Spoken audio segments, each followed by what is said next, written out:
मुसलमानों की फौज लेकर वापस सिटी के पास आए। अमेसा के लोग जो अब तक बहुत खुश थे, ये देखकर उनका सारा हौसला टूट गया और उन्होंने सिटी की गेट्स खोलकर अबू उबैदा के सामने सरेंडर कर दिया। नाउ अब फाइनली टाइम आ चुका था कि मुसलमान शाम सीरिया से निकलकर रोमन एम्पायर के कैपिटल तुर्की में कॉन्स्टेंटिनोपल, जिसे आज इस्तांबुल कहा जाता है, उसकी तरफ बढ़ते। लेकिन अचानक एक मैसेंजर मुसलमानों की कैपिटल मदीना से खलीफा उमर बिन खत्ताब का एक बहुत ही इंपॉर्टेंट लेटर लेकर फुल स्पीड मदीना से एमेसा की तरफ पहुंचा और उस मैसेंजर ने सीधा जाकर ये लेटर अबू उबैदा तक पहुंचाया। इस लेटर में बहुत ही एक अजीब बात लिखी थी। इसमें लिखा था कि बस इससे आगे मुसलमानों की फौज को बढ़ने की इजाजत नहीं, और ये क्लियरली लिखा हुआ था कि एमेसा के बाद कोई भी दूसरा इलाका फतह नहीं करना।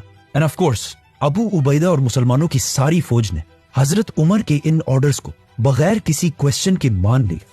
लेकिन अब हजरत उमर के इस ऑर्डर से एक बहुत बड़ा मसला ये हुआ कि मुसलमानों की फौज की स्पीड, जो इससे पहले ही खालिद बिन वलीद के हटाने से बहुत ही स्लो हो चुकी थी, अब ऑलमोस्ट खत्म हो गई। और इतनी स्लो हुई कि इस मैप को देखें, हजरत अबू बकर रज़ियल्लाहु तआला अन्हु ने इससे पहले अपनी सिर्फ 2 साल की खिलाफत मदीना से दमास्कस तक ये इतना बड़ा इलाका फतह किया था। लेकिन अब हजरत उमर रज़ियल्लाहु तआला अन्हु के पहले 2 सालों में मुसलमान दमास्कस से सिर्फ इतना ही आगे